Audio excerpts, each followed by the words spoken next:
జై శ్రీరామ్. శ్రీమాత్రే నమః. శ్రీ గురుభ్యో నమః.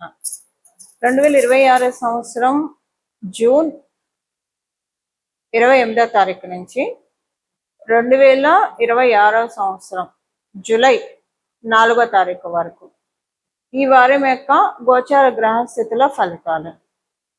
ఈ వారంలో ఉన్న గోచార గ్రహస్థితులు, గ్రహగమనాలు, అలాగే దాన్ని అనుసరించి గోచార గ్రహగమనాలకు అనుసరించి తదనుగుణమైన ఫలితాలు ద్వాదశ రాశుల వాళ్ళకి, ద్వాదశ లగ్నాల వాళ్ళకి పరిశీలిద్దాము. ముందుగా గోచార గ్రహగమనాలు. వృషభ రాశిలో మంగళ సంచారము, మిథున రాశిలో రవి సంచారము, కర్కాటక రాశిలో బుధదేవుడు, బృహస్పతి వారు, శుక్రాచార్య వారి సంచారము.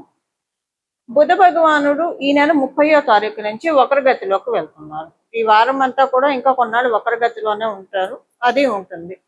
ఈ నెల 30వ తారీఖు నుంచి వక్రగతిలోకి వెళ్తున్నారు. ఈ వారం 30వ తారీఖు నుంచి వక్రగతిలోకి వెళ్తున్నారు.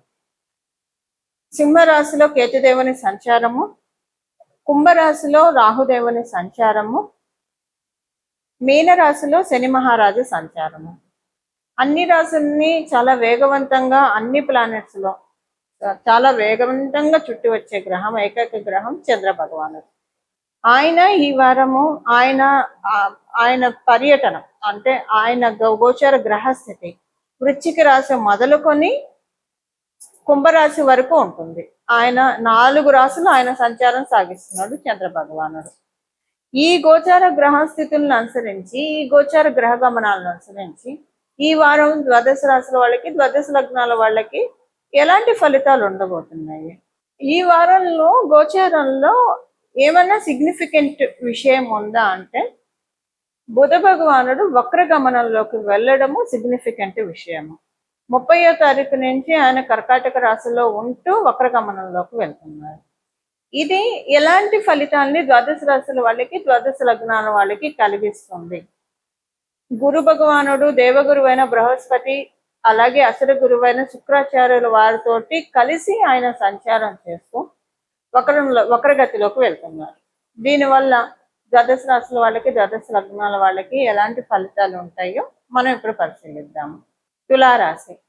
తులారాశి తులా లగ్నాల్లో పుట్టిన వాళ్ళు.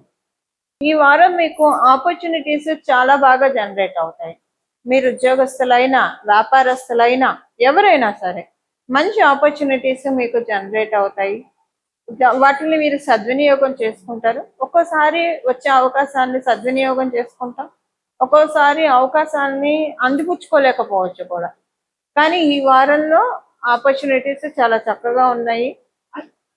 ఎక్కువగా మిమ్మల్ని రికమెండ్ చేస్తారు, లేదా మౌత్ పబ్లిసిటీ ఉంటుంది మీ గురించి చెప్పి, దానివల్ల కొన్ని పనులు, పెండింగ్ పనులు, గవర్నమెంట్ తోటి పెండింగ్ పనులు ఏమైనా ఉంటే అవన్నీ కూడా ఈ వారం నెరవేరే సమయం ఇది. మీకు అసలు గవర్నమెంట్తో పెండింగ్ పనులు లేవు, మీరు గవర్నమెంట్ ఉద్యోగం కోసం ప్రయత్నిస్తున్నారు, అది అవుతుంది. ఈ 2 కోవలో మీరు లేరు. మీ పై అధికారులు మీ యొక్క వర్క్ని గుర్తించి మిమ్మల్ని ముందుకి ప్రమోట్ చేస్తారు, రికమెండ్ చేస్తారు. ఇలా మీకు చాలా అనుకూలంగా ఉంది. ఇది ఉద్యోగస్తులకి. వ్యాపారస్తులకి కూడా అనుకూలమైన శుభ సమయము, చాలా బాగా ఉంది. వ్యాపారస్తులకి ఇంట్లో ఉన్న వాళ్ళతోటి మనస్పర్ధలు, మాట పట్టింపులు ఇలాంటివి ఉంటాయి. ఉద్యోగస్తులకు ఉండదు, వ్యాపారస్తులకు ఉంటుంది. విద్యార్థులందరికీ కూడా చాలా చక్కటి శుభ సమయము, చాలా మంచి పీరియడ్లో ఉన్నారు విద్యార్థులు. ఇవి వారి యొక్క గోచర గ్రహస్థితుల ఫలితాలు తులారాశి, తులా లగ్నంలో పుట్టిన వాళ్ళకి. ఈ వారం చేసుకోవాల్సిన పరిహారము. బుధ భగవానుడు వక్రగతిలోకి వెళ్ళారు కాబట్టి ఈ వారంలో మొదటి 2 రోజుల తర్వాత 30వ తారీఖు నుంచి ఈ వారం మొత్తం కూడా విష్ణు సహస్రనామం చదువుకోవడము అత్యద్భుతమైన ఫలితాలని ద్వాదశ రాశుల వాళ్ళకి, ద్వాదశ లగ్నాల వాళ్ళకి కలిగిస్తుంది. విష్ణు సహస్రనామం కావచ్చు, లలిత సహస్రనామం కావచ్చు, శివ సహస్రనామం కావచ్చు, ఏదైనా కూడా సహస్రనామాల్ని చదవడం వల్ల లేదా వినడం వల్ల చాలా మంచి ఫలితాలు వస్తాయి. మీకు కుదిరితే కనుక ఉదయం పూట అమ్మవారి సహస్రనామము, మధ్యాహ్నం పూట విష్ణుమూర్తి సహస్రనామము, అలాగే సాయంత్రం పూట శివుడి యొక్క సహస్రనామాలు, ఇవి చదవడం కానీ వినడం కానీ చేస్తే చాలా మంచిది. ఈ రెండిట్లో ఏది లేదు, ఏది రోజులో ఏదో ఒకసారి ఏదో ఒక సహస్రనామం మీకు ఏ టైంలో కుదిరితే ఆ టైంలో చదవండి. అంటే చదవడం అయితే స్నానం చేసి శుచులయ్యి దేవుడి దగ్గర దీపారాధన చేసి చదవండి. ఒకవేళ మీకు అలా కుదరలేదు, బిజీగా వెళ్తూ ఉన్నారు, వినడానికి ఎప్పుడైనా వినచ్చు.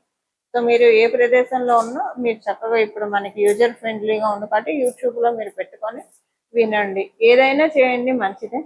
ఈ వారము బుధుడు వక్రగతిలోకి వెళ్ళడము, అలాగే ఉచ్చ స్థితిలో గురు భగవానుడు ఉన్నప్పుడు కర్కాటక రాశిలో ఆయన వక్రించడం మంచిది. కారణం ఏంటంటే కర్కాటక రాశి ఆయనకంత అనుకూలమైన రాశి కాదు, శత్రు క్షేత్రం కాబట్టి. ఈ రాశిలో ఆయన వక్రిస్తూ ఆయన వెళ్ళేది మిథున రాశిలోకి కాబట్టి మంచి ఫలితాన్ని ఇస్తాడు. బుధుడు ఏంటంటే ఆయన అంటే అన్ని ప్లానెట్స్ లో ఒక్కొక్క తత్వం ఉంటుంది, ఐశ్వర్యాన్ని ప్రసాదించే తత్వం. ఇప్పుడు శనేశ్వరుడు ప్రసాదిస్తే తరతరాలకి ఇచ్చేస్తాడు ఐశ్వర్యాన్ని ఇస్తే. బుధుడు ప్రసాదిస్తే చాలా స్మార్ట్ గా ఇన్వెస్ట్మెంట్ చేసి వాటిల్ని మనం అంటే డబ్బులు గుడ్లు పడతాయి. బుధుడు ప్రసాదించేది ఎవరి కళ్ళల్లో పడకుండా చక్కగా, అంటే ఎవరి కళ్ళల్లో పడకుండా అంటే నా ఉద్దేశము, ఇప్పుడు కొన్నిసార్లు ఎదుగుతుంటే ఈర్ష్య అసూయ ద్వేషాలు ఉంటాయి, ఇలా లేకుండా వాళ్ళ జోలికి ఎవరు వెళ్ళరు, అంతే. వాళ్ళు ప్రశాంతంగా వాళ్ళ పని ఏదో వాళ్ళు చేసుకుంటారు, వాళ్ళు సంపాదించుకుంటారు. అలాంటి ధనాన్ని ఇస్తాడు బుధ భగవానుడు. దాంతోపాటు చక్కగా ఇన్వెస్ట్మెంట్స్ చేసుకుంటారు.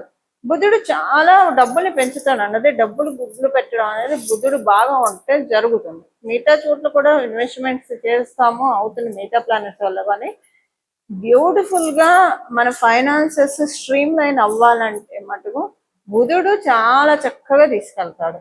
మంచి అంటే కరెక్ట్ టైంలో రైట్ డెసిషన్ తీసుకుంటాం. ఒక్కొక్కసారి కొంతమందికి ఉంటుంది, కొన్ని చోట్ల ప్రాపర్టీస్ కొంటారు, వాళ్ళు కొన్న తర్వాత నుంచి అప్పటిదాకా మెట్ట భూమిగా ఉన్నది సడన్ గా బంజరు భూమిగా మారిపోతుంది. అది గురుబలం ఉండడం వల్ల జరుగుతుంది. బుధబలం ఉండడం కూడా మెయిన్ ఇంపార్టెన్స్. బుధబలం ఉంటే ఇన్వెస్ట్మెంట్ చాలా బాగా అవుతుంది. అలా డబ్బులు పెంచుకోవడానికి ఇది సరైన సమయం కాబట్టి ఈ సమయంలో ఏదైనా సహస్రనామాలు చదివితే కనుక చాలా చక్కటి ఫలితాలు వస్తాయి. చదివినా విన్నా కూడా ఇవి ఈ వారం యొక్క గోచర గ్రహస్థితుల ఫలితాలు మరియు తదనుగుణంగా చేసుకోవాల్సిన పరిహారం కూడా. ఇలా మనందరం కూడా భగవంతుడి ఆశీస్సులు పొందాలని చెప్పి, మన జీవితాలు సుఖ సౌఖ్యాలతో నిండాలని చెప్పి మనస్ఫూర్తిగా మనందరి తరఫున భగవంతుని శరణు వేడుకుంటూ మంగళం. నమో భగవతే వాసుదేవాయ. బుధుడు వక్రగతిలోకి ఉండడమే ఒక స్పెషల్ సిగ్నిఫికెన్స్. అంటే కాలపురుషుడు కుండలిలో సహజ లాభస్థానంలో లాభాధిపతి అయిన, అంటే వన్ ఆఫ్ ద లార్డ్, కుంభరాశికి వన్ ఆఫ్ ద లార్డ్ అయిన రాహు భగవానుడు కూడా ఆయన స్వక్షేత్రంలో ఉండడము, గురు భగవానుడు ఉచ్చ స్థితిలో ఉండడము, ఇవన్నీ కూడా అందరికి ఫైనాన్సెస్ జీవం పోస్తుంది. గత కొంతకాలంగా చాలా మంది ఆర్థికంగా చాలా ఇబ్బందులు పడుతున్నారు. కొంతమందికి చాలా బాగా ఉంది, కొంతమంది చాలా ఇబ్బందులు పడుతూ ఉన్నారు. అలా ఇబ్బందులు పడుతున్న కోవలో కనుక మీరు ఉంటే, ఆ ఇబ్బందులు లేకపోయినా కూడా ఇంకా పెంచుకోవడానికి, ఇబ్బందులు పడుతున్న వాళ్ళకి దాని నుంచి బయటపడడానికి, ఆ ఇబ్బందుల నుంచి బయటపడడానికి ఇది చాలా బెస్ట్ పీరియడ్. మీకు కుదిరితే విష్ణు సహస్రనామాలే వినండి. అందులో విష్ణు సహస్రనామాల్లో లాస్ట్లో మనకి చెప్పినట్టు శివుడు పార్వతి యొక్క సంవాదం ప్రకారము శ్రీరామ రామ రామ అనుకుంటే విష్ణు సహస్రనామం చదివిన ఫలితం వస్తుంది. కాబట్టి రోజంతా కూడా మనసులో శ్రీరామ రామ రామ శ్రీరామ రామ రామ శ్రీరామ రామ రామ అని అనుకోవడము అత్యద్భుతమైన ఫలితాన్ని కలగజేస్తుంది. కర్కాటక రాశి చరిత్రను కూడా సూచిస్తుంది. ఏదైనా పురాణాలు చదవడము లేదా వినడము ఇలాంటివి చేసినా కూడా చాలా సత్ఫలితాలను వస్తున్నాయి. అందులో అక్కడ దేవగురువైన బృహస్పతి ఉండడం వల్ల శివ మహాపురాణాన్ని విన్నా చదివినా చాలా మంచి సత్ఫలితాలు వస్తాయి. భాగవతము విన్నా చదివిన, దేవి భాగవతం కావచ్చు, శ్రీమద్ భాగవతం కావచ్చు, చాలా మంచి ఫలితాలు వస్తాయి. కారణం ఏంటంటే ఇప్పుడు గురువు శుక్రుడు ఇద్దరు కూడా అక్కడ సంచారం చేయడం, ఇద్దరు గురుదేవులు సంచారం చేయడము ఏదన్నా భగవంతుడికి సంబంధించిన లీలల్ని తెలుసుకోవడానికి, వినడానికి, తద్వారా మనకి మంచి రిజల్ట్స్ వస్తాయి. అంటే మనకి స్వామి కార్యం స్వకార్యం అంటాం కదా, ఇక్కడ అది జరుగుతుంది. భగవంతుడి యొక్క లీలల్ని తెలుసుకుంటూ ఉంటే మన జీవితాన్ని చక్కగా మంచి రైట్ పాత్రలోకి తీసుకువెళ్ళి మనకి చక్కటి ఐశ్వర్యాన్ని ప్రసాదిస్తాడు భగవంతుడు. ఇలా మనం అందరం కూడా భగవత్ కృపకి పాత్రలు అవ్వాలని చెప్పి మనందరి తరఫున భగవంతుడిని మనస్ఫూర్తిగా శరణి వేడుకుంటూ మంగళం. నమో భగవతే వాసుదేవాయ.